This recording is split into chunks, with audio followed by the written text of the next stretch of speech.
Your attention is the most valuable thing you own. Here's who's stealing. Every second you spend scrolling, watching, clicking, refreshing, someone is profiting. Not just making money. Actually profiting from the architecture of your mind itself. The attention economy isn't an accident. It's a perfectly engineered system designed to hijack the same reward pathways that once kept our ancestors alive. Your brain evolved to notice novelty, to chase stimulation, to seek reward. That was survival. Today, those exact mechanisms are weaponized. Billions of dollars flow into algorithms specifically designed to keep you engaged, distracted, and unable to focus on what actually matters. But here's what most people don't realize: this isn't just about wasted time. This is about the physical rewiring of your brain. Every notification, every autoplay, every infinite scroll, it's changing the neural pathways that control your ability to think deeply, remember information, and maintain emotional stability. And once you understand how this works, you can't unsee it. Your brain's reward system evolved over millions of years. It releases dopamine, a chemical messenger, when you accomplish something meaningful. Hunt an animal. Build shelter. Connect with family. These were survival wins, and dopamine reinforced them. But the attention economy discovered something terrifying: they can trigger the same dopamine response without any real reward. A like on social media. A new message notification. A video recommendation that promises to blow your mind. Your brain can't tell the difference between genuine reward and artificial stimulation. So it chases both with equal intensity. YouTube knows this. Instagram knows this. TikTok is built on this principle. Engineers literally work in teams called growth teams or engagement teams whose only job is to maximize how many notifications you receive, how many autoplay videos load, how long you stay trapped in the app. They measure success in session time, how many hours you lose. One senior Google engineer revealed that when YouTube switched to an algorithm-based recommendation system instead of human curation, watch time increased by 60%. Not because people wanted to watch more. Because the algorithm learned exactly which videos would keep your dopamine system firing. And crucially, it learned that content doesn't have to be true to be engaging. It just has to be compelling. There's a psychological principle called variable reward scheduling. It's the mechanism behind gambling addiction. When you pull a slot machine lever, you don't know if you'll win or lose. Sometimes you hit big. Sometimes nothing. That unpredictability is neurologically more addictive than consistent rewards. Your brain gets trained to keep pulling, seeking that unpredictable hit. Social media is literally designed around this principle. You scroll, and sometimes you see something incredible. A post from someone you love. A video that makes you laugh. A piece of information that fascinates you. But mostly it's garbage. That randomness is the addiction mechanism. Your brain isn't asking, "Is this worth my time?" anymore. It's asking, "What if the next one is amazing?" Neuroscientist Adam Alter studied this and found that people with smartphone addictions show the same neural patterns as people addicted to cocaine. The same dopamine pathways light up. The same regions of the prefrontal cortex responsible for impulse control go dark. And here's the sinister part: you feel this happening. You notice the compulsion. You might even tell yourself you're just going to check for 5 minutes. But the moment you open the app, the dopamine feedback loop overrides your conscious intention. Your willpower is real, but it's a finite resource being depleted by thousands of micro-manipulations every single day. The average person unlocks their phone 352 times per day. 352 times. That's roughly every 4 minutes while awake. And each unlock is a conscious choice to interrupt whatever you were doing and seek stimulation instead. Memory doesn't work like a hard drive. It works through repetition and deep processing. When you learn something, truly learn it, your brain rehearses it, consolidates it, makes new neural connections. But attention fragmentation destroys this process entirely. When you're partially watching a video while checking your phone and thinking about your next meeting, your brain isn't encoding the information into long-term memory. It's stuck in working memory, which has a capacity of about 7 items at a time. The moment you shift attention to something else, whatever was in working memory evaporates. Studies show that students who take notes on laptops while also having email and browser tabs open score 20% lower on tests compared to students taking notes by hand without digital distractions. The issue isn't the laptop. It's the divided attention. Your prefrontal cortex, the executive control center responsible for focus, planning, and learning, becomes progressively weaker under chronic distraction. It's like mental muscle atrophy. The more you fragment your attention, the harder it becomes to focus on anything. And then there's the knowledge gap. If you're constantly jumping between sources, a podcast here, a TikTok there, an article you didn't finish, a YouTube video you skipped halfway through, you never build coherent mental models of anything. Understanding is built on deep, uninterrupted engagement with ideas. But the attention economy doesn't reward that. It rewards surface-level consumption. This is why smart people often feel like they're becoming dumber. They're consuming more information than ever before, but retaining and truly understanding almost none of it. What's happening to your attention isn't accidental.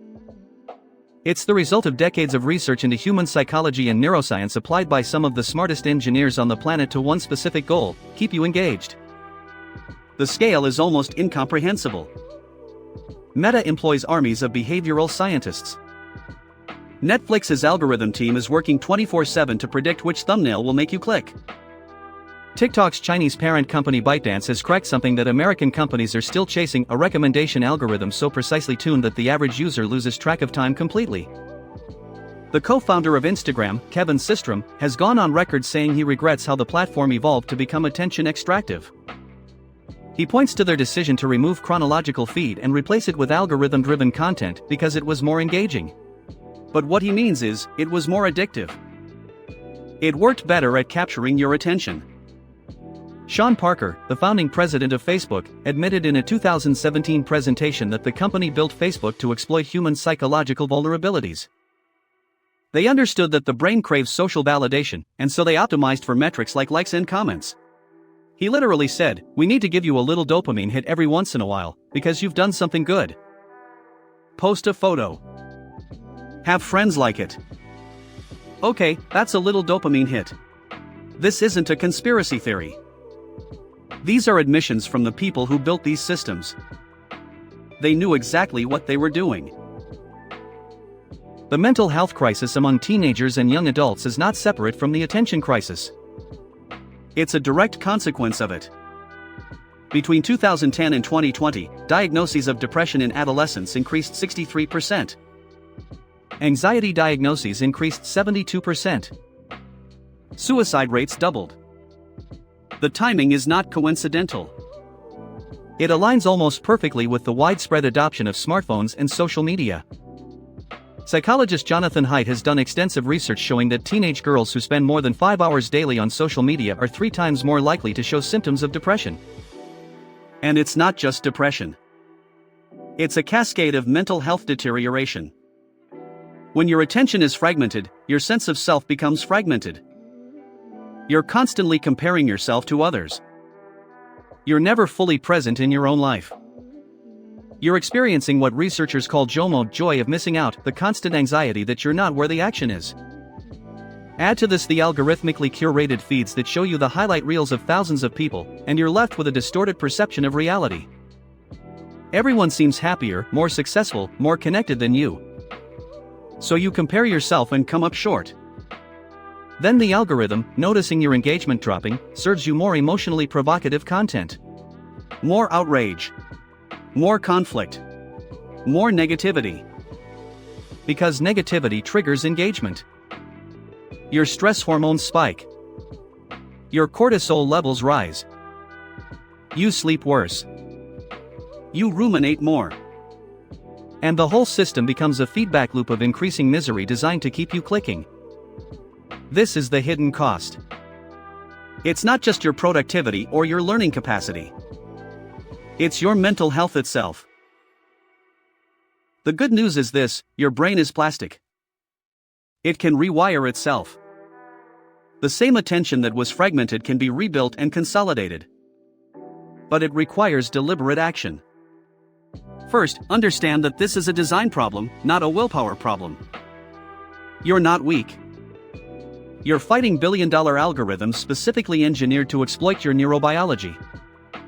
So the first step is environmental design. Delete apps if you have to. Use app limiters.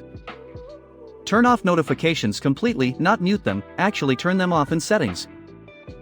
Every notification is a hijack attempt. Set specific windows for checking your phone rather than allowing it to interrupt you constantly. One study found that simply moving your phone to another room increased focus time by 40%. Second, rebuild deep attention through single tasking. Read books without your phone nearby. Watch something without scrolling simultaneously. Have conversations without devices present. These sound simple, but they're actually radical acts of resistance against the attention economy. Your brain will recalibrate. It takes about 3 to 4 weeks of consistent practice before your capacity for sustained focus noticeably improves. Third, create friction for mindless consumption. If social media requires you to log in every time instead of staying logged in, you'll use it 80% less. If YouTube requires you to type in the video URL instead of being on your home page with autoplay enabled, you'll spend hours less per week. Fourth, be selective about input. Not every piece of information deserves your attention. Curate your sources ruthlessly. Instead of infinite feeds, follow specific people, read whole books, engage with complete essays. This feels slower, but you'll actually retain more and understand more deeply. Finally, practice boredom. Boredom is where deep thinking happens. It's where your mind consolidates memories, makes creative connections, and actually solves problems.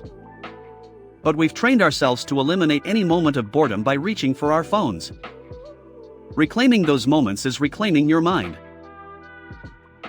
Here's what nobody tells you: your attention is currency. It's the fundamental resource that determines the quality of your life.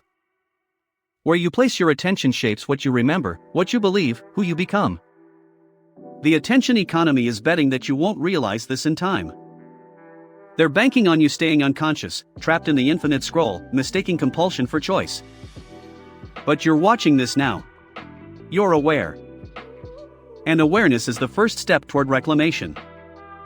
Every time you feel the urge to check your phone, every time you notice a notification tugging at your focus, you have a choice. You can default to the path of least resistance, the path engineered to extract your attention. Or you can choose deliberate focus. Chosen boredom. Chosen depth. Chosen presence.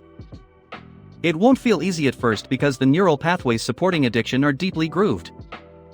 But that's exactly what the attention merchants are counting on, that you'll try for a day, feel frustrated, and give up. Don't. 30 days of consistent, deliberate attention rebuilding and you'll notice a difference. Your memory improves. Your focus deepens. Your anxiety drops. And most importantly, you reclaim the experience of being fully present in your own life. That's not inspirational rhetoric. That's neuroscience. Your brain is waiting for you to make that choice. Your attention is not infinite. It's the most valuable thing you own. The attention economy was engineered without your consent, deployed against your neurobiology, and normalized so thoroughly that most people don't even realize it's happening. But you know now. And that knowledge is power. The path back to mental clarity, deep learning, and genuine presence starts with one decision: reclaiming your attention. Not tomorrow. Today. If you want more videos like this, subscribe and follow Mind Architect. See you in the next one.